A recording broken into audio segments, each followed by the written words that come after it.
every time you have to sit with them to deliver the message in the right way with a good emotion, looking to their eyes, accept their feeling, their scaring. Otherwise, once you lose that communication, you will lose your patient. At the end, once you hear them more, you will build the trust between you as a doctor and between your patient.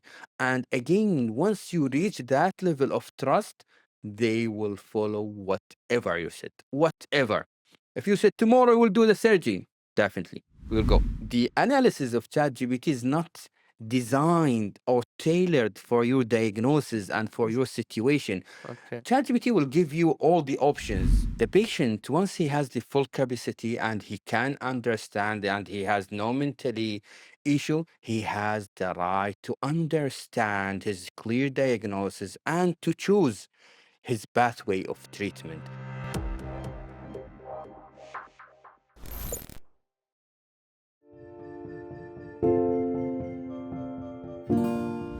In our lives, we cross different bridges. And what these bridges have in common is about our ability to communicate through emails, through letters, and even in arts. In the Bridge podcast, we try to dissect these different kind of communications. In this episode, we had the pleasure of hosting Dr. Abdullah Gattan, and we talked about the dilemma between doctors and patients. Are doctors cold-blooded, and do patients sometimes over-dramatize? We try to talk more about this in this episode. Please enjoy. Thank you. First of all, thank you for your invitation. And I hope, and it will be good, inshallah, podcast, and it will be informative. Part of the dilemma between the doctors and patients is really, as you mentioned, it is a big dilemma. Well, no one so far know what is the patient right, what is the doctor's right, because kind of all of them, they try to just transfer the information. The doctors, he's trying to transfer the information in his way, and the patient, he want to accept or to choose his way of management again on his way. So here started the dilemma. Where's the right on both of them? Well, let's see. Does the patient has the right to have his full diagnosis and the full plan of treatment? The answer is definitely yes. He should know the clear diagnosis and the clear treatment and the management of a plan. Sometimes not the patient, sometimes the family, they start, especially if the father or their mothers, they are the one who has that diagnosis of, for example, colon cancer. They will start to approach for the doctors asking him, hey, please, you know that he's my father, and it's out of mercies, and I can understand that, but don't tell them. We don't want them to know and to be suffered from the diagnosis and taking the shock, but just tell him that it is something benign while it is already malignant. Well, does the patient or does the doctors has the right to follow their order or what they're asking for? The answer is no. The patient, once he has the full capacity and he can understand and he has no mentally issue, he has the right to understand his clear diagnosis and to choose his pathway of treatment, not the family, even if they ask out of mercies. So this is the patient right, and this is what the doctor should follow, and this is legal as well, even if they ask not to, unless their mother, grandfather, or their relative is not mentally capable to understand the diagnosis and to choose their plan of management. Okay, but now, thanks so much for bringing that up because there's an information I heard before. And I'd like to hear your comment Sure. on that. Is that it's not just about the operation itself from a technical perspective, it's about also the psychological perspective. So, for example, if I'm approaching a certain health state and my psychology, I am depressed, I know I'm about to die with this, if I'm approaching the doctor with this mentality, I'm already giving up for the sickness. So I believe some people say, don't tell my father or my mother of this diagnosis because if they know, it will affect them mentally so much. So don't you sometimes take this into consideration, or no? You say, even if it hurts mentally, he has to know. No. Well, that will not goes with their opinion or Mhm. or their feeling. Again, I know this is out of mercies and we can understand that, but how we deal is in a professional way. So for example, as you mentioned, if he's depressed, well, is he in the level of the depression? Because as you know and other knows that there is a level for the depression. Well, is he in the earlier level so he can understand with medication and he's capable to choose his plan of treatment? If yes, we will give him and we will tell him. The one who's, let's say, the one who will choose or who will guide us to tell the patient or no is the psychiatrist. For example, if they said that my father has the mental illness and they are depressed, they are not capable to choose their treatment, we'll say, okay, we totally understand. So at that time, we will refer patient to the psychiatrist to give us part of consultation. Is this patient capable or not to choose their plan of management? If they said they are willing, that's okay. So we will tell them all the details. Otherwise, no, he has the right to choose their plan of management. Okay. Now, with this, we move into the idea of choosing the right, let's say, the plan for meditation or treatment, so to speak. Now, all of us been to hospital. I've been to a lot of hospitals for many different reasons. Now, doctors sometimes offer you multiple options. Now, does the doctor has the right to emphasize certain plan over the other? So, for example, I go to a um, I have some problem with my nose, for example, or my eyes, or whatever, and the doctor tells me, okay, you have this one possibility of treatment. There's another possibility of treatment. There's a third possibility of treatment.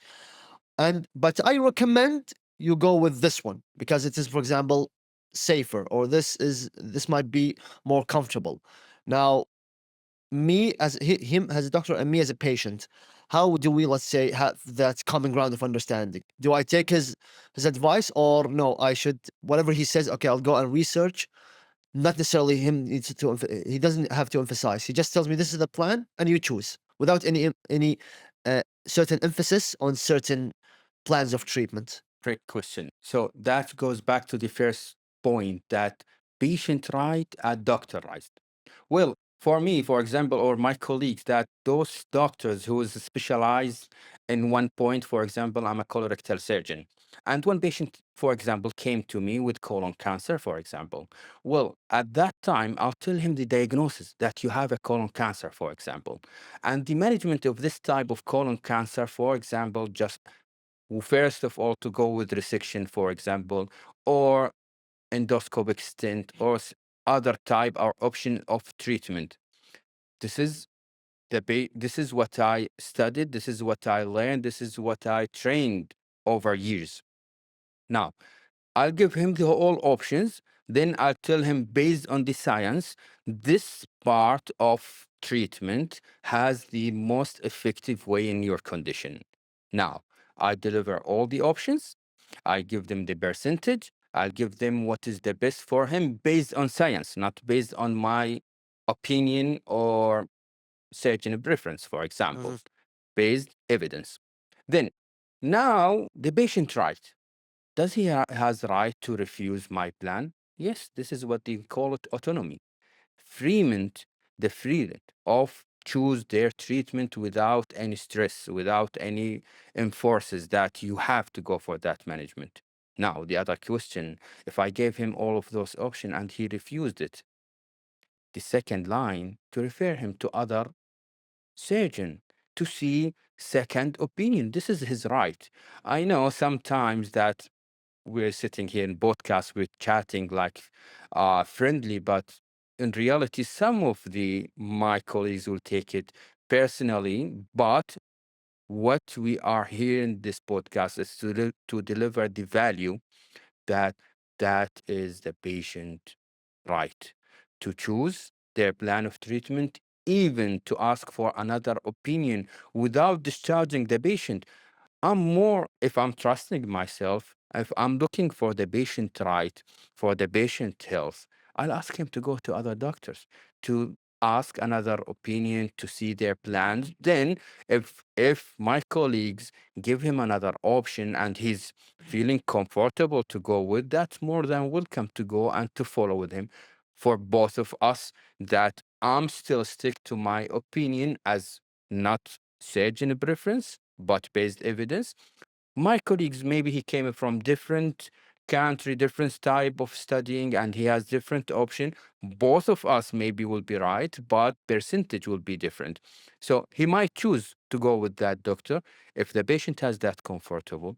I'm confident that the doctors he's well trained. Why not? Let's go and to continue with him. And this is easy for the doctor and for the patient by knowing the patient's right and doctor right. Mhm. Now, I will get back to the idea of delivering news to the patients, Yeah. but I want to just highlight something. I'd like to hear your opinion on that. Is you as a doctor, correct me if I'm wrong, you will give all the options based on scientific, Yes. objective based to the patient that okay, they have this option A, option B, option C with these percentages of success or percentage of failure. At the same time, now I want to also ask you this now: how authentic are like Doctor House and different let's say Hollywood series of? Yeah. But they did give some scenarios where, in some situations, uh, a doctor needs to make that decision. So, for example, you as a patient, you say, okay, I want to go option A. You as a doctor, it was against your recommendation. You said, okay, option B might be better for you, but you said you want option A. Okay, I'll fine. I will go with option A. While proceeding with option A, for example, uh, let's say something happened, a crisis happened, the operation might fail. So at that given moment, you have to switch to option B in order for you to save the patient. Now, does the doctor have the right at that given moment, with that exception, is that okay? If you proceed with that, it might be life or death. So you have to go the other way. Well, now there is two situation in this scenario. Are we Okay. talking about emergency cases or are we talking in elective? An emergency, definitely we will go with the not plan A and the B as the patient, let's say, for example, patient who has road accident, trauma, he came to ER, he's not fully aware about his Yes. condition. We will just try to manage, for example, that he has spleen injury that we need to take him to OR. At that time, we will just tell him that what he has and we need to go for OR. For example, if he's not aware or he come with confused or coma or shock, trauma shock, at that time we will have, if his relative with him, that's fine. We'll take the consent from them. Other than that, we will go with the consultant, like three consultant, where they will sign this is the best for him, and we need to take him to immediately. Otherwise, he will die. So now we're not talking about more comfortable zone in emergency, but it will be more obvious if we're talking about the elective cases. In elective, we don't give the patient plan A or B, or we can't be convinced by the patient. Well, I saw my friend, he did this type of a procedure, so this is the best for us, so you have to do it. We're not doing like this. But sometimes we have in options A and B, and both of them they are right. And at that time, if I know that the patient, I will not harm him, and both of option are okay, so I let him choose. For example, we're talking about for colon obstruction. Okay, we have two options. If he came like semi-obstruction of kind of obstruction, we have to go with endoscopic stent, which is just dilated the obstruction in aim to let the bowel content move. So this is option endoscopic stent, just to dilate that. Other option is to go with stoma. Stoma, that means taking part of the bowel outside through the skin. So the whole bowel content will go through that stoma or through that bowel from outside. So sometimes both of them uh equal the end of the situation, that no harm. At that time, we can let him choose. But if he's asking, no, I don't want this and that, I want to go, for example, for the surgery direct, or don't give me I don't want surgery, I want to have chemo or whatever options. No, this is not the type of what he wants to. And if you just let the patient goes through that to choose by let him choose, you will just go through always plan A and plan B. So you will just be indirectly from the right plan for his treatment. So this is not the option to give patient or to accept the idea A, B, but you will give him your option based again on based evidence. If he's not okay with that, he has the right to go to other doctors to ask for. Okay, now before I was about to move to the idea of communication between patient and the doctors, but before that, I just want to have one highlight, and I'd like to also hear your opinion on that. Is the fact, what do you say to, or how do you deal with people who come to you, patients, and they say, you give them like the whole argument. Okay, you have this. These are the procedures. That's what needs to be done. Blah blah blah blah. And they say, "Well, I heard somewhere on Instagram or on YouTube about certain things." How do you take it? Do you say, "Okay, this is another opinion," or do you say, "Okay, what is the background of that person that you heard that information from?" So, how do you take it as a doctor? Well, this question is amazing. Why? Because nowadays we are facing it, not by Instagram. We're facing with ChatGPT. Yes, it is. All of them now they are chatting about their diseases with ChatGPT, writing what is their diagnosis, and they will ask ChatGPT what is the best treatment, and they will give them based on the percentage. But the analysis of ChatGPT is not designed or tailored for your diagnosis and for your situation. Okay. ChatGPT will give you all the options. On the other hand, the different stories of your friend, your family, Instagrams, stories, people who said, don't do this, do that. All of those stories not designed for your health. Each one has different situation. Each one has different type of management. So once they came with me, I can't argue with them that they are wrong because once you said this thing, they will just go away. Hmm. You don't understand. Well, you're saying you're seeing yourself in the level that higher than other people. That's why you're not accepting. So definitely here the communication will break down and they will just go away. Hmm. So I will just hear to him, listen to the end about argument about ChatGPT, Instagram stories from other people. Hmm. Then later on, I will deliver my message that they're right in some certain of situation, but not in your stories, not in your situation. The best for you, again, based on medical evidence, this is the best for you. Okay. So So, don't refuse. Don't reject the idea. okay. They will just run away. Just accept the idea, then deliver your message to them. So it's not about saying, okay, they're wrong or not. So it's like, okay, part of it, yes, part of it needs to be rephrased. Okay, nice. Yeah, I see the yeah. point because it's not customized. Now, during your career, you've seen a lot of patients and you've seen a lot of, there are different philosophies and different schools of thought when it comes to communicating with patients.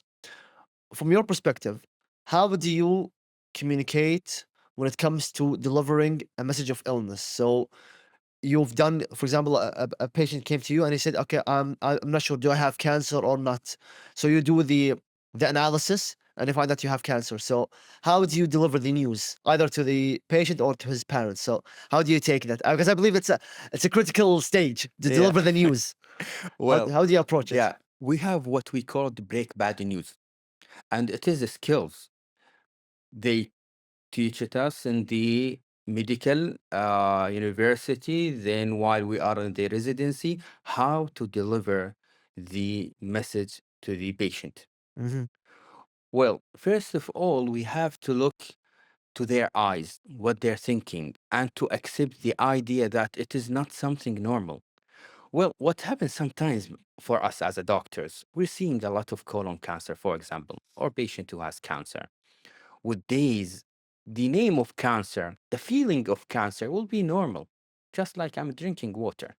Nothing will be moved from inside. Why? Because you get used to see the patient with cancer, to diagnose patient with cancer. So with days, you will lose that sensation, that feeling. Mhm. So every time you have to remind ourselves that it is not normal. What you feel is different than what the patient is feeling. Every time you have to sit with them to deliver the message in the right way with a good emotion, looking to their eyes, accept their feeling, their scaring. Otherwise, once you lose that communication, you will lose your patient.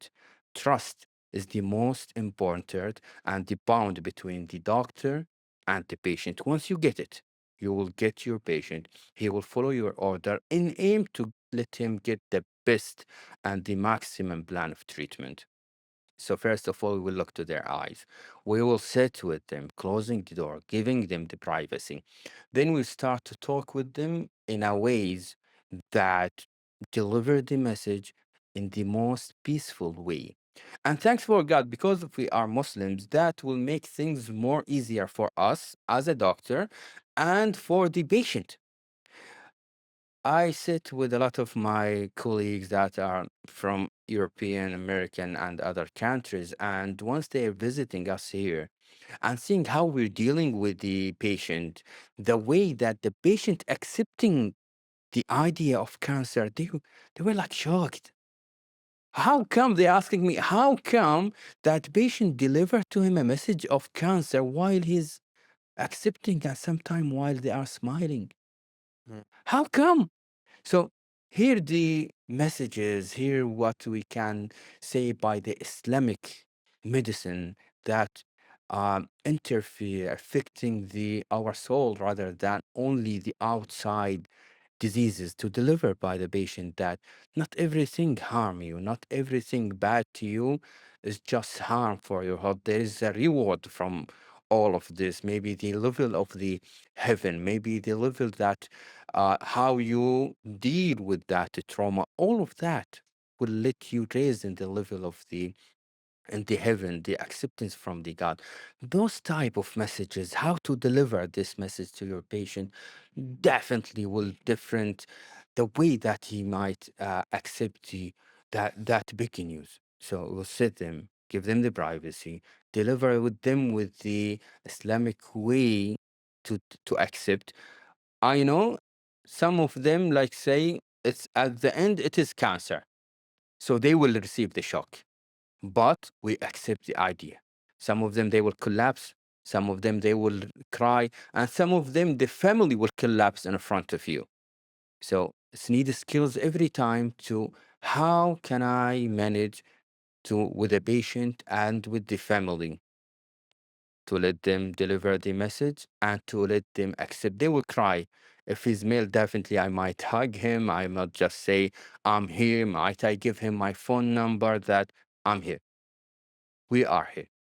All the hospital, all the countries is surrounding you to support you. This is not the end of the story. This is chapter of the story. And the end, inshallah, will be the proper treatment. Mhm. It's long stories, maybe different chapters in your story in the plan or the line of your treatment, but at the end, we will reach there. Be patient, bound your heart with God, and everything will go smooth, inshallah. Mhm. MashaAllah. Now, I know there's a lot of confidentiality when it comes to Yeah, sure. doctor-patient relationship, but were there any examples or stories where it's you, as Abdullah Gattan, has truly affected you when it comes to delivering the news? When deliver the news to a certain patient or to the family? Was there anything that for you, whether it's at the beginning of your career or right now or any point of your career where it's still stuck in your head till now? Yeah, I have the secret. This is a Greek name from that time. It's called sympathy or empathy. That Mhm. means looking to the patient eye, knowing what they are thinking about, then deliver your messages or your diagnosis through that thing. For example, let's take stories. For example, it makes things more clear. One time, ladies. She came to me like she's around 45-year-old with her daughter, and she's diagnosed with colon cancer, but she's refusing the treatment. And she's been traveling and visiting a lot of hospitals seeking for the different plan of a treatment, which is clear to go for colon resection as long as it is cancer. Mm-hmm. And her daughter, she's challenging her, please, to go from that hospital. Might some doctors can convince her or to deliver the message in different ways so she can accept the idea of resection. Mm-hmm. And at that time, she came to me while she's refusing, like 100%. Once she said, well, first of all, I'm refusing the surgery. So whatever you're gonna say it. I came today only because of my daughter. This is like She's salam already alaikum. she's already set up her mind. Yeah, Okay. yeah, this is salam alaikum. Okay. Well, I said, okay, fine. So while you are here, let's chat. What is the story? And when it was started? She said, well, they said I have colon cancer, but what I think is only because of I was sad because of my cat died. Okay. Now, some of the doctors, they will say that this is just insane and This is silly. okay, fine. She's refusing, looking for the cat who's dying, and she's bound the cat of dying of the cat with the cancer, something more complex. So just ignore the idea she's refusing, and nothing legally on me that she's refusing everything before she said even. Mhm. But I decided to look in different way. I said, well, can you talk with me about your cat? She said, yes. She's the nice cat. She looks white and she's from that countries. She's feeling me more than my daughters and my sons. She's sitting with me from the morning to the night. She's feeling while I'm sad. Then one day, no causes, she died. And it was shock to me. And I believe that type of shock causing me this disease, not a cancer. Okay. Well, I started now again by empathy to looking for her eyes, what they'll concentrate with, what is her big things in her mind is the cat.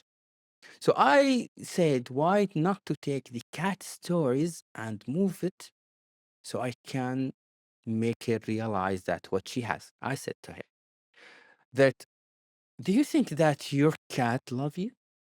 She said, yes, definitely. So I said, don't you think that your cat, because she loved you, she sacrificed her life? So then you deliver the shock. Later on, you will do CT scan for your abdomen to look for the cancer. She shocked. She said, like, keep going. Okay. I said, well, if your cat sacrificed for this thing and she died, and maybe not maybe God planned all of this for you survive and to diagnose with early stage of colon cancer, your cat has died.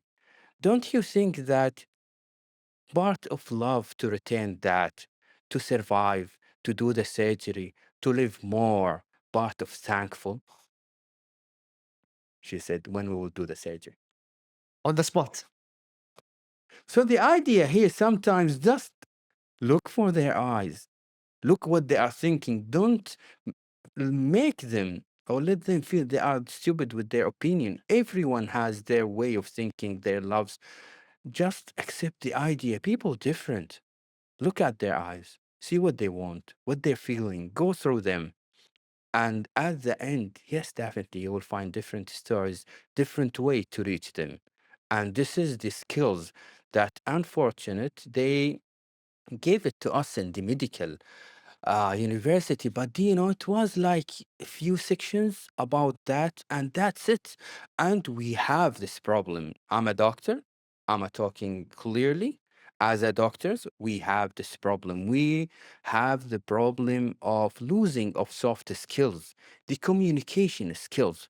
We are doctors who are spending a lot of times, a lot of years studying. I'm now 35-year-old. I'm still studying. Still, I have exams. I spending a lot of times in between books, library, between patient, between surgeries, blood. All of those things might change something inside us is treating the disease as a disease away from the human being, away from the way of communication. Well, I studied based evidence one, two, three. So the patient, some of them, they will say, yes, you have to follow the same plan, one, two, three, without knowing, learning the soft skills, how to deliver the information in the right way to the patient. Yes, a lot of us trying now to move forward, to take a courses, to learn soft skills. And at the end, it is not only affecting your life with your families, with your colleagues, but definitely it affecting the way to deliver the message, the diagnosis, and the accept the reaction from the patient once they receive the diagnosis. Now, with that, I'd like to bring a counter argument, Yeah, and I'd like to hear your opinion on that. yeah, sure. Now, as you mentioned, now, if when a doctor, for example, he's a surgeon, he is an emergency doctor. The first year, yes, everything for him is new. You see blood everywhere. He will see people go through death. So he will live with death constantly. At a certain moment, as you mentioned, you said this word, you get used to it. Yeah. Because I believe some people say, I'd like to hear your opinion on that as well. It's a cope mechanism. I want to cope with the situation. If I let myself in deep with the situation, I will be affected mentally and psychologically. So doctors will say, or some people would say, that if I go with this procedure with each and everyone, I will be affected mentally. So I will have to stick with a functional perspective. You will go into my office. What's your problem? These are your diagnosis. These are your analysis. This is your X-ray. We should do one, two, three. That's it. Because if I see, for example, 10 patients every day, each of them has a story. I'll go through 10 dilemmas each and every day. It will be affected with me mentally. Some people might say that. Now, how would you respond to that? You touch something deep in my heart. Okay, that's good to know. That's good to Because know. what you're saying is that things I've been through it. Prophet Muhammad, peace upon him, he said, "Kafa bil mawti wa'idan." And I reached to that level that I work in the south of Saudi Arabia once, like few years away. And I work with the militaries, I work with the war zone at that time. You can imagine how many died person. I can deal with them daily. So one time, like after 3 years facing this certain constant this issue, I reached to the level that after one of patient died, I went with my colleagues asking them at night when today we will have a dinner and chatting like nothing happened. And s- once I realized like a shock, something in my mind, just like, my soul went out from the gathering my friend, asking myself, hey, did you get what you just did? You just faced patient who died, and now you're talking, not me, all of us. You're talking about where you want to go and to eat and when we will go to have a summer. Seriously? Just one person, he just died. To which level that the most fierce thing in the world, like a death, still not affecting your heart. So what other things can affect your heart if that is not? Here, the secret is the balance. The balance. I'm not with the idea to take the feeling in the job outside because it will affect your life, it will affect your family, your wife, your kids. If you took that sadness outside the hospital, it's not something easy. Things need years, but what you need is always remind your heart that it's not normal to see patient who has suffered from cancer, that you can feel that it is normal with their crying or with the diagnosis of cancer. It's normal to go with this. No, it is not normal. Always you have to shock your heart to wake every time and then, because if you lift your heart, it will get used to it. The death will be normal. The colon diagnosis with the cancer patient to deliver with tears is just will be normal. No, it is not normal. The balance to choose to shock your heart is the first of all. Secondly, you have to realize that I have job. I'll give all my feeling, all the sensation to my patient and their family. But once I get outside the hospital, I have to switch off. The feeling, I have to switch it off, keep it inside the hospital. Then I will open the door to my family, smiling, because I know my smiling, my way, my positive energy, once I came to the my home, will affect my family. If I came with sadness, all of them get gonna affect it. So it's not something easy. It's not things that you can take the balance with a few months. Things need to get it with years. But you have to shock your heart. Don't leave it. Otherwise, you will get used to it. Because the reason I'm asking is this because business wise, people talk about that. Okay, life work balance situations. Well, okay, I go to the office, I work from 9 to 5. You go there. If you get a call, you can say, okay, I'll come tomorrow. But when it comes to the health sector, Yeah, it's a very different story because you're talking about life and death. They say money comes and goes, but when life goes, it will never come back. That's it. exactly, exactly. You're done. So, this what I would say. I believe this concept that you just mentioned. It's a it's more difficult. I believe one way or the other. Correct me if I'm wrong. That sometimes it's oversimplified. Some people will say yes. You said that it's not simple, but that's why some people, I believe some doctors, they have this idea that, and that's why some patients say that doctors are cold blooded. They go there, they're cold. What do you have? Ta, ta, ta, ta, ta. That's it. I don't want to. He doesn't want to get too much involved because he knows or she knows that if she gets involved with that, it will be very difficult for her to, as you mentioned, switch off. She'll always, okay, think of that kid. She'll think of that elderly. She'll think of that person. How is he going? Is he going to live tomorrow? Is he going to suffer tomorrow? So I believe, don't you think that this idea is a bit difficult with your sector? Well, yes, definitely. But again, it's to choose the right or to choose what is feel you comfortable. To feel me comfortable, yeah, definitely. I will just switch off my mind and my emotions. I will give the patient that this is your diagnosis and that is your plan of management. Either you're gonna accept or not accept. This is your right. And legally, I'm covered. Thank you. I'll go back. I'll take my salary. I'll face my family, and this is right. Uh, This is legally I'm okay.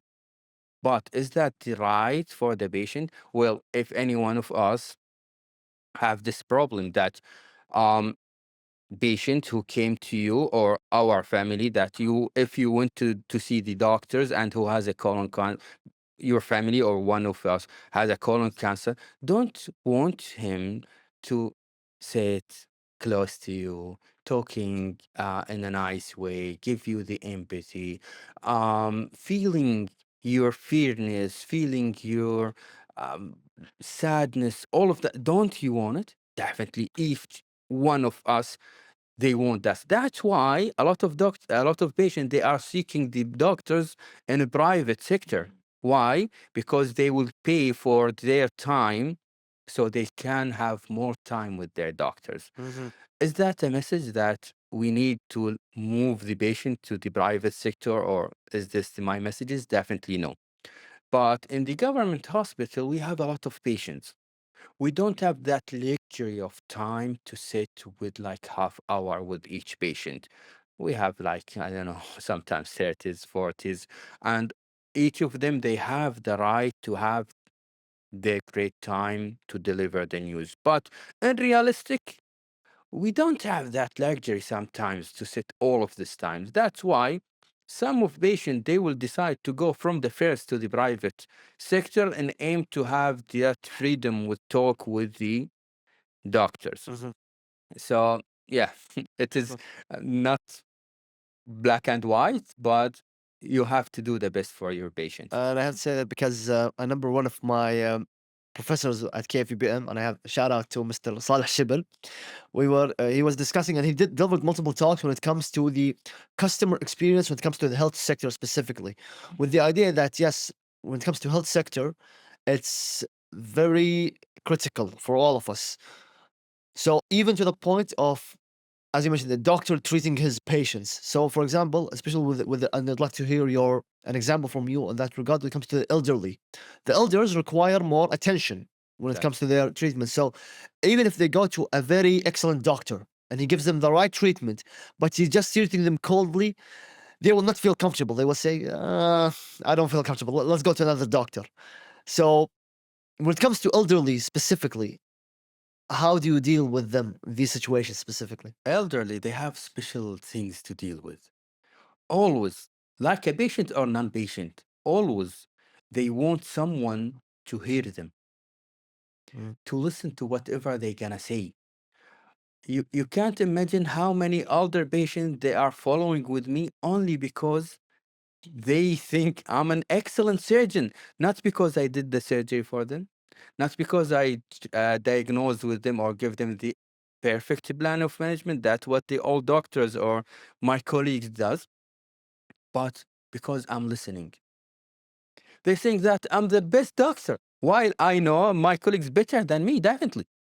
But because I'm listening to them, they will just telling them about their needs, about their back, about the family's issues, maybe their daughters, their son, whatever, housemaid, what did for them. But at the end, once you hear them more, you will build the trust between you as a doctor and between your patient. And again, once you reach that level of trust, they will follow whatever you said. Whatever. If you said tomorrow we'll do the surgery, definitely we'll go. No, you don't. Okay, we will not do it.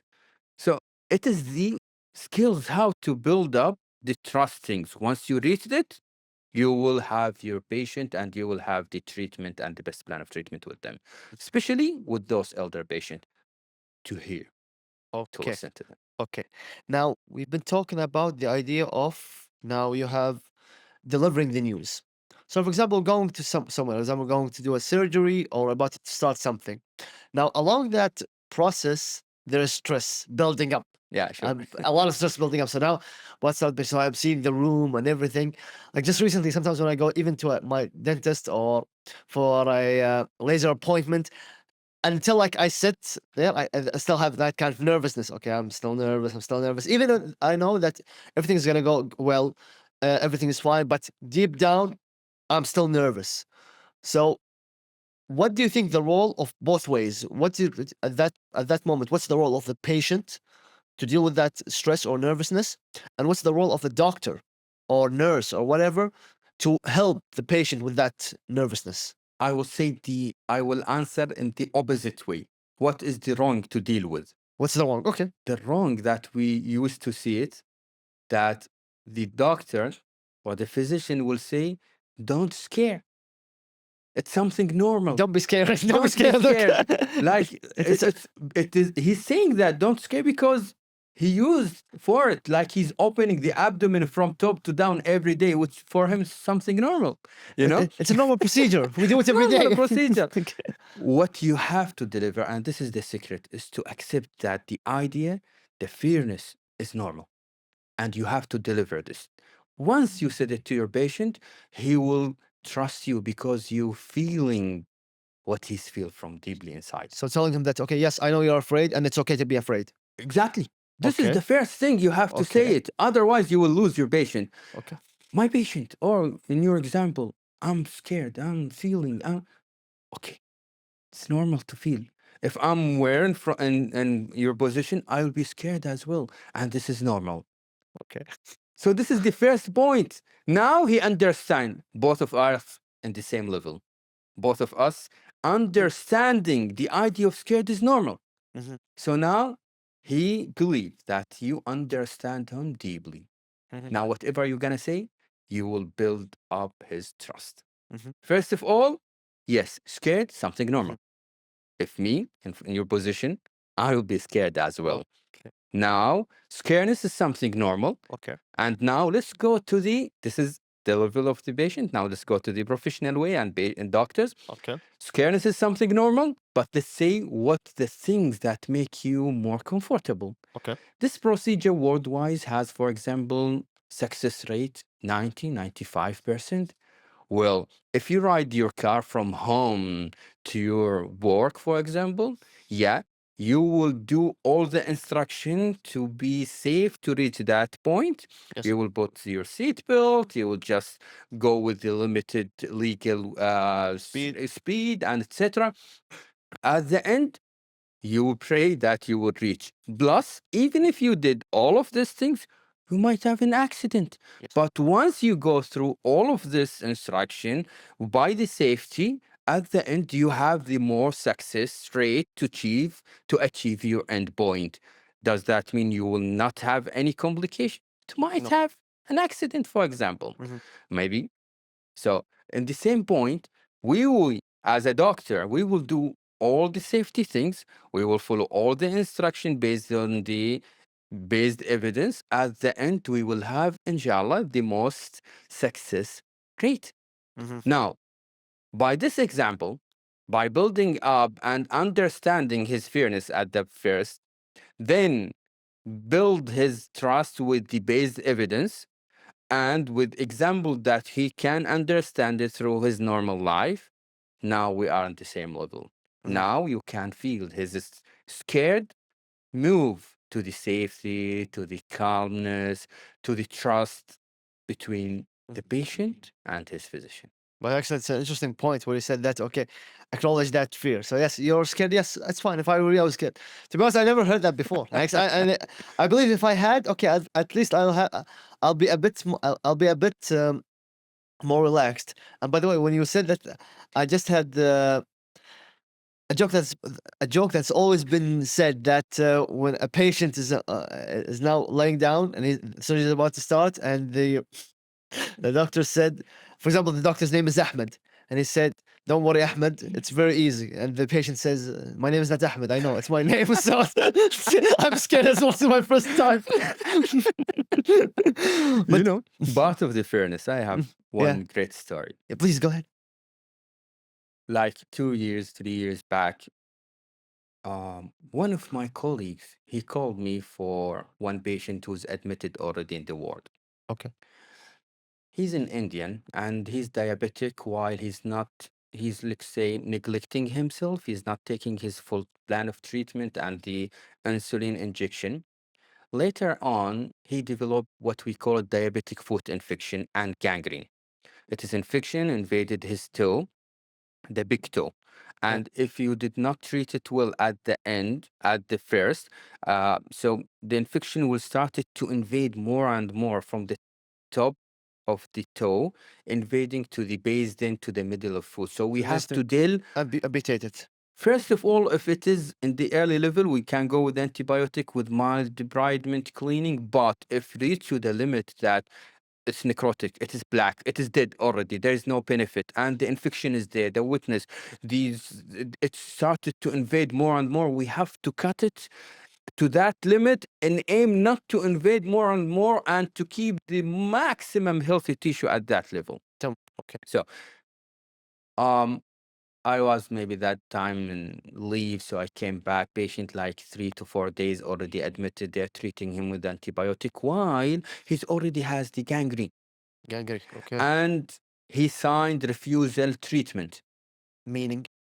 Like he doesn't want our plan of management. Oh, so he So he signed should, it. yeah, I he don't want. shine, yeah.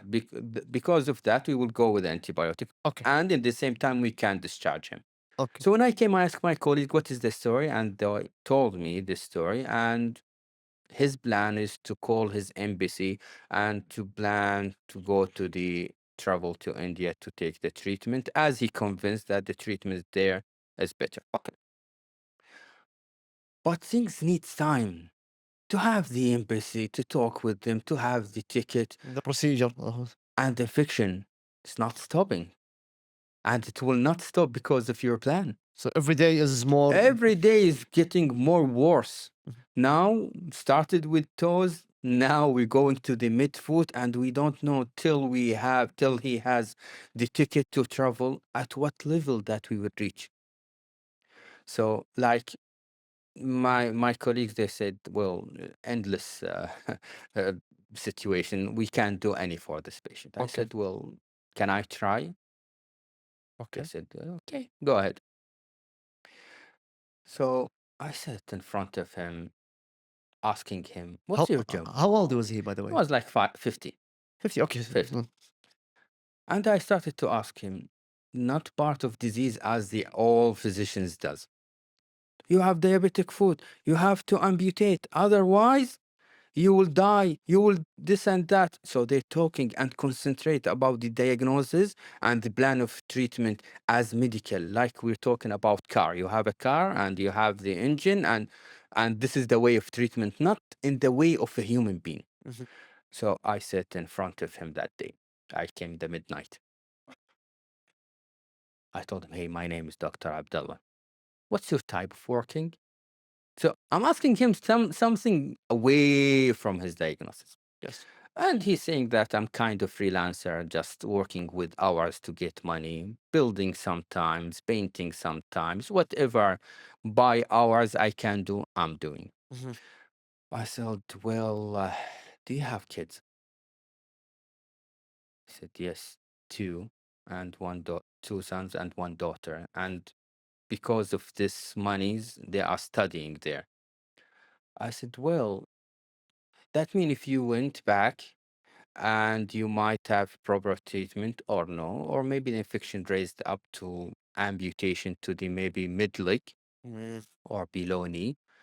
At that time, you might be not working and you can give them salary and money, isn't it? He said, yes, keep going. I said, well, I know it is not something acceptable that a person who will lose his part of his body and we're saying it is normal. He said, yes, that's why I'm scared. I'm telling him the same point. Scare is something normal. Even if if I were in your place, I'd be scared as well. It's part of my body. Definitely this is normal. But let us see it in different way. If we amputate, for example, as long as all of doctors confirm this is dead tissue, there is no hope to come back. If we cut it there, and later on, you can still, by amputating this level of your foot, still you can go, you can work, you can have still your salary, you can give your kids their money so they can continue their studying to the level that you are here looking for your sons and daughter. Mhm. Would you accept this point? They said, yes, definitely. I want to go back. This is the most scared things, not the cutting my part of my body, rather than how can I let them eat? And from where can I get money for them? I said, well, we're talking on the same page now. If you treat with this part, amputate this part, with good antibiotic, with good wound caring, you will go back to work within a few months. Or, in the other hand, you might wait, but we don't know what is the sequences, what the level of the infection invasion will reach to. Do you think that if we reach to the level of below knee or above knee amputation will still, you will be willing to go and to work, for example, the same way of working that you doing it now? He said, no, please amputate it. Mm. Now he's saying, please go and amputate. Why? Again, we're looking for the empathy. their eyes, what they are looking for. He's looking for his son. He's looking for his work and the money that he can provide for for his family. Now we're talking about surgery. If you doing it, you can still provide money for your family. This is the situation. We're not talking about you have disease. If you did not do it, you will have this type of sequences and you might die. No, no, no, no. We're looking to the human being way. What you are thinking about. Money. So how connect these things with that Mhm. to reach to the level that you can convince with the right patient, with the right sequences, with the right based evidence that he can reach it to the patient. So this is the way that we're talking about here. So it's about finding that common ground, so to speak. Exactly. Exactly. Is it, Exactly. so from your perspective, it's about the language barrier between the two. So the doctor is thinking from a pure medical way, and the patient's more thinking about the human way or his, let's say, Yes. interest. And Yes. so they kind of disconnect. So the doctor says, "Okay, I have to prescribe you this," and he's saying, "No, I might lose one, two, three, four, five." Exactly. That's the kind of Exactly. Exactly. Finding the common ground. okay. Exactly. Now, but at the same time, I'd like you to, let's say, elaborate more on the idea of delivering or dealing with different patients, because again, the idea of you have multiple layers of illness. So for example, you have deadly illness, as you mentioned. You have a disease, a cancer, or an infectious part that might infect the whole body. Well, on the other hand, you have, let's say, small things like flu, uh, eye drop, or maybe toothache or whatever. Do they have the same treatment, or do you think no? At this stage, it's gonna be very routinish rather than the other hand. So they go both extremes. Yeah. Yeah. Well, based on the minor diseases, let's say as you see flu or other diseases, that patient he might get to illness without any even medication. It's virus. It will take like one Mhm, week, let's say in the majority, without if patient has no comorbidities, diabetes or etc. mhm, If he's young, healthy, he has viruses, needs time, needs days to get well again. So in this point, it's not like we're swimming in a gray zone. mhm, If he want to take a treatment, if he doesn't want, as long as there is no complication, we can just accept the idea, whatever he wants, if we're talking about the mild mhm, disease. Well, back to my subspecialty, we're talking about the colon cancer. mhm. There is no gray zone here. We have to be clear. That's why even if the family they started to talk, just lie, just to go not in a straight way to tell him that he has a cancer. No, we should tell him the straight way, clear way, and in the same time in human being way Mhm, that he has a colon cancer and this is the plan of management. There we can accept in the lightness disease, we can accept the gray zone. But okay, here in the colon cancer, there is no light. There is no gray zone. We have to deliver the diagnosis clear. We have to deliver the plan of management clear. And we have to let him think it is not a time that you have it for lifelong. Like next week, you mhm, have to give me your plan. Otherwise, if you are happy as a patient, I can refer you to another patient, another doctors seeking his second opinion. This is your right, but don't lose more time. It's mhm, not in your mhm. health Okay. to wait. Now we're talking about different layers of communication during the illness, before the illness, before even diagnosing the illness, between the doctor and the patient. Now, throughout your career, what do you think the main differences are when it comes even through age gaps? So between, like, the adults and elderly, between even genders, male and female. Are there certain differences when it comes to delivery, acceptance, shaping the message, or no? It's the same for everyone. Yeah, for the youngest, let's say, for me, it's hardest to deliver the message rather than the elderly. Why so? Elderly, subconsciously, they knew that, you know, in this level of years, we might have a cancer. Even the family, they are subconsciously accepting that, with ages, definitely body will not be the same healthier that the youngest. So they will have that problem. They will have a cancer now or then. So subconsciously, they are accepting the idea, but they don't want to hear it. So once you deliver it, subconsciously, they need few times just to understand it. Mhm. But on the other hand, we're talking about young. Young, they are healthy. They assuming that they have lifelong. They have a lot of plans. They have different agenda, goals to do in their life, to get married, to have kids, to have what certain success in their life. Suddenly, we'll just break all of this and say them, "Hey, you have a cancer." So, though subconsciously they are willing and accepting that they might have cancer as old elderly, Mm. but the young, this is the problem. This is the hardest way. Those patients, especially young, and nowadays we started to see patient who has in 30s, early 40s even, Mm. they have colon cancer, Mm. especially Oh. maybe with this fast food and Mm. etc. Mhm. Well, for those patients, we sit more and we give them more emotional than Support. the other support, definitely. Emotional support, personal number, all the hospital secretary, all of them, just to deliver one message. You are not alone. All of us with you Mhm. to accept the idea. He will visit one, three times. He will cry. She will cry, especially if he's male. Because as a male Middle East, will not cry. We will not complain. So I used to close the door. I'm talking with him. I'm telling him, cry. If I were in your place, definitely I would cry. Cry to feel from inside better, Do just people to like to relieve. do people cry a lot? For young, I'm forcing them sometimes to cry because they will feel more comfortable. They want to cry in front of their family because they're carried the we are male and we don't want to cry in front of our sisters, wife, daughters, sons, and mother, father. We want to be strong in front of them Yes. while they are a human being at the end. Mm. So let them cry in front of me. Then after that, they will just face the reality with their family in more strongest way.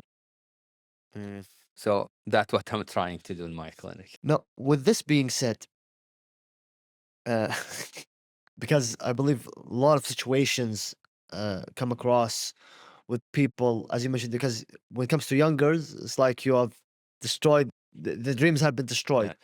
So, how do they usually cope? So, when how do they does time really help with that? So, for example, okay, you give them this is the shock. They've had the shock. Does it take like a week, 2 weeks, 1 day, 2 day for them to finally accept it and say, okay, give me your treatment plan? Or how do they usually have? How Yeah, does this yeah. happen? Sometimes they'll need days, weeks, Weeks. and Okay. some of them they will reject the idea. Again, the young and subconsciously they believe that we are healthy. And there is certain percentage of you might be wrong as a doctor. Mistake happen worldwide. So I'll go to the different hospital asking different doctors seeking for private sector and aim to I might have different diagnosis. Mm. Again, he's young and he don't want to believe in this, and this is his right. But the time sometimes is limited to start with the surgery, to start, for example, some of them, they are more advanced. So they might need chemo, they might need different type of medication. So time sometimes is not with the patient. Faster and starter will be better in the surveillance and in the survival rate at the end. But sometimes, for the young, it's not only about the cancer, even for example, the more minor diseases. Let's take like majority of Gulf people, they have hemorrhoids, for example. Mhm. I have that story, that's shared. Mm. Yes. Yeah. When I work in the military zone and the war zone, let's say, I faced young military guy, shaped well, and he came to the ER. And my colleagues, I'm a senior level, so they are the one who's the first goes and see the patient. Mm.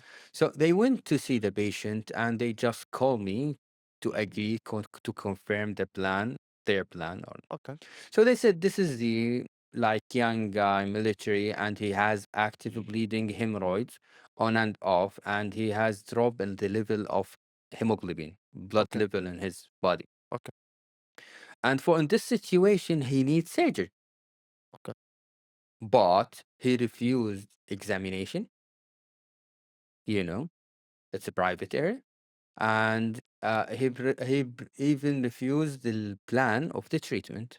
And they signed him the refusal paper. So Mm. he can go legally discharge after they explain for him all the risk. Okay. So they're calling me, telling me this is what's happening and this is our plan and he's leaving. I said, no, keep him. I'm coming. Okay. I'm coming. So I went to his room in AR, opened and I sat in front of him. I found him sitting like good shape military as in. Mhm. So I sat in front of him the same way to deliver to have the same ground Mhm. that both of us they have the power. Mhm. I'm not here just in weakness. I'm here to deliver your right and to deliver what is the best for your health. Mhm. So I sat in front of him. I said, well, my colleagues, they told me the story, so you don't need to repeat it again for me. And they told me that you refused the treatment, isn't it? He said, yes. How come they will examine me by this way and Yeah. this plan? No, I will not He accept. was angry. He was angry. Yeah. The part of the way of the exam and the treatment, I will not do it. Mhm. I said, well, okay. Obviously, from your clothes, you are military. He said, yes.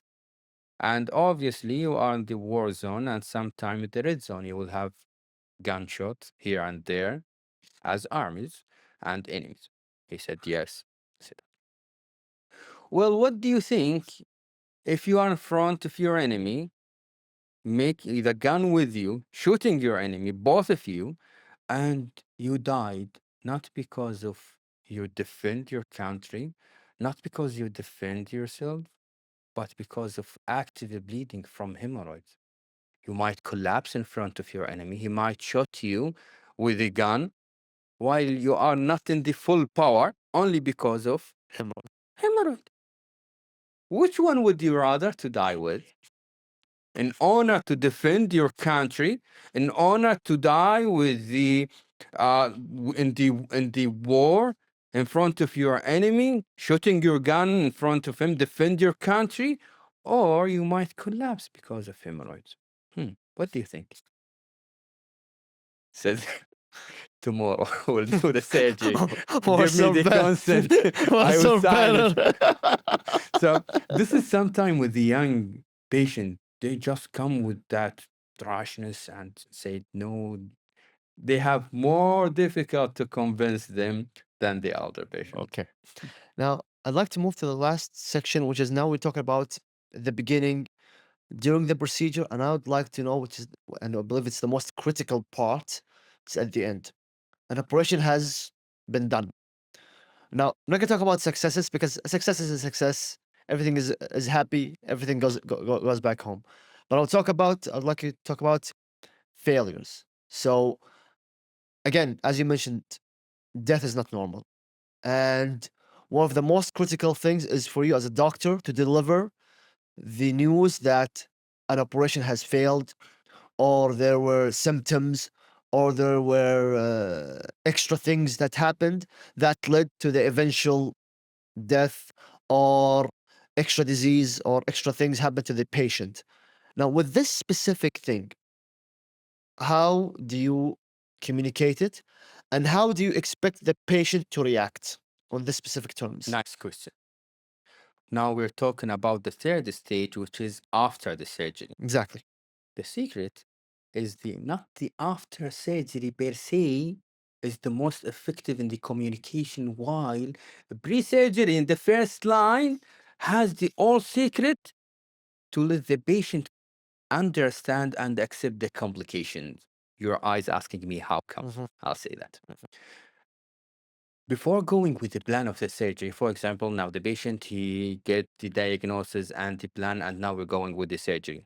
We have the consent, the time, say, name of the surgery, the certain complications. This is the secret.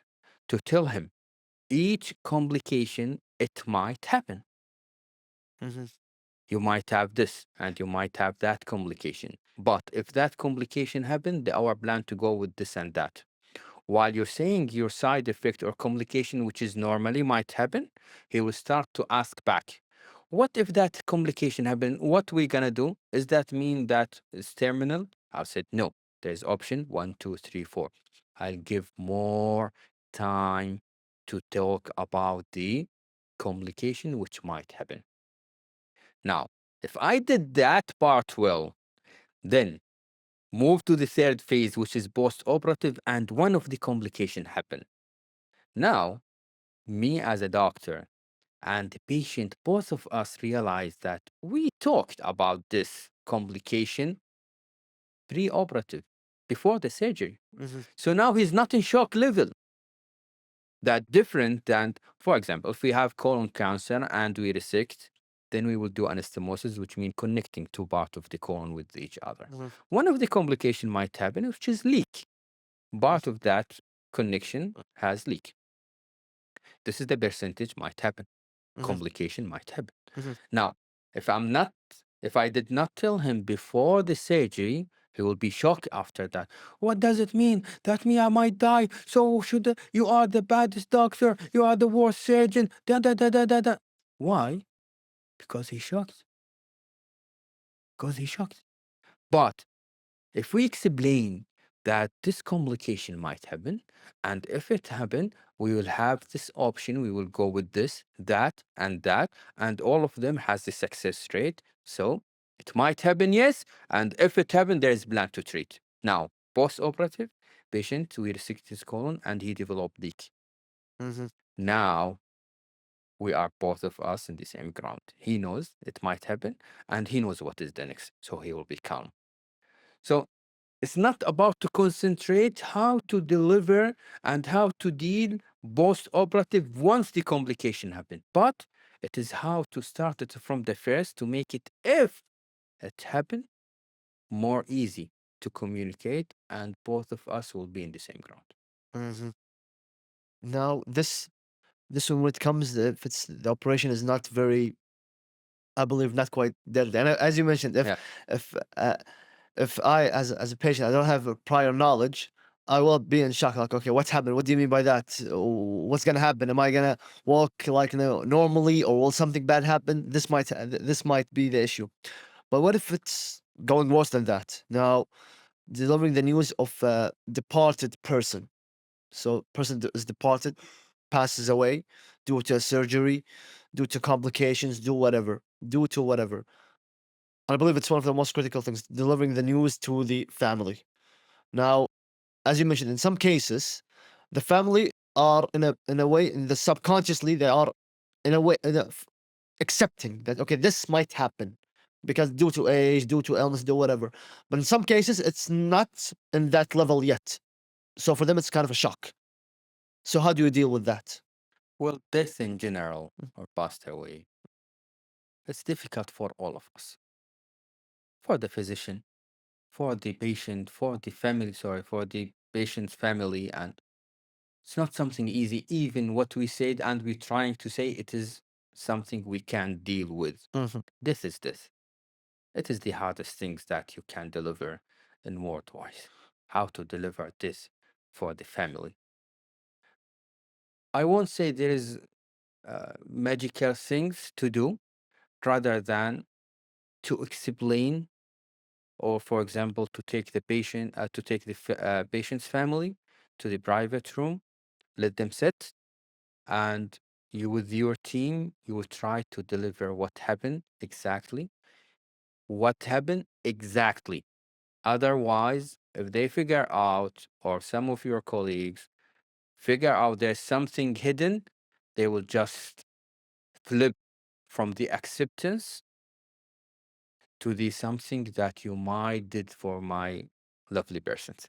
Mhm. So private room, Let them sit, talk with them kindly way, feel their emotions. Don't deliver like you deliver just normal message.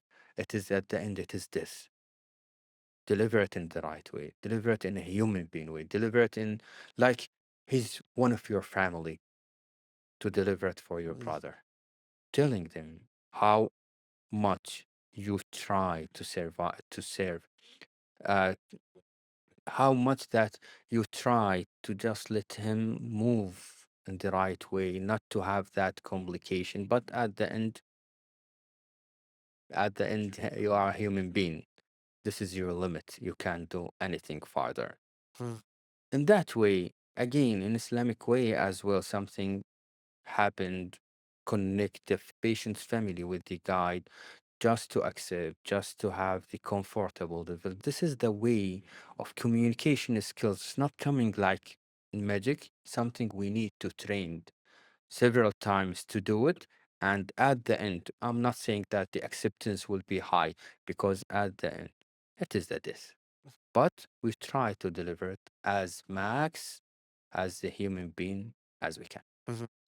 And I believe also, correct me if I'm wrong, people, when it comes to like life and death, they're not stupid. So even when it comes to diagnosis, so you're gonna deliver me the news that I have cancer. We as people, we from the movement of the doctor. So when the doctor opens the door and he approaching us, we can already like sense he's gonna say this, he's gonna say that, he's gonna say this, he's gonna say that. So from his walk, his face, people read it. So as doctors, do you usually try to hide that? Okay, I don't have any feelings in my face, or do you try? Okay, from the walk, people, or did you have any example where once you walked or people saw your face, they knew that something happened or something wrong is about to Yeah, happen? but sometimes they misunderstand, because our surgery goes like 11 hours, 12 hours.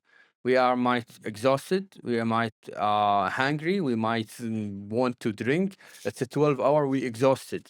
Everyone seeing us from away, they will think that something happened. It's nothing happened, but it is 12 hours continuously doing the surgery. So definitely you will see the fatigue. So I'm seeing the opposite. While I'm approaching to the family, Yes, they exactly. think that something happened. Doctors, something happened to my father. I said, no, no, everything is good. Alhamdulillah. We success, but we just finish. Then they will find them just going to the ground, thanking the God, Alhamdulillah, that nothing happened. Yeah. So this is Okay. the situation. Sometimes it's the opposite. Because sometimes people they feel doctors are kind of pessimistic. So once they see the doctor coming on, something differently happened. Something differently happened. Yeah, yeah, especially with long time, people they would think like procedures 1, 2 hours, but for complex cases we might go 11, 12 hours. So Oh, once they see is that, well, he's my lovely person is 12 hour inside the OR, something happened, okay, something happened. But when you came later, describing what's happening and the complex cases, they will understand. okay. Uh, Dr. Abdullah, thank you very much. And lastly, is there anything else you might have wanted to be asked or want to add to this podcast? Please, it's your Yeah. free Well, space. for myself, first of all, for my colleagues and in general, soft skills is the secret in all communications. Soft skills is not something that you born with it. It's a skills that you need to learn it.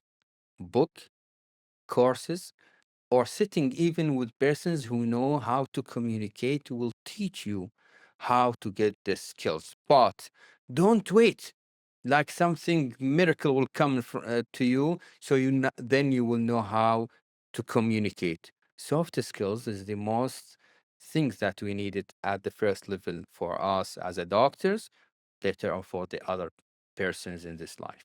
Soft skills, learn it. It will get you the max benefit if you are a doctor for your patient, if you are not a doctor for your family, and in all situations, the secret, soft skills. Thank you very much.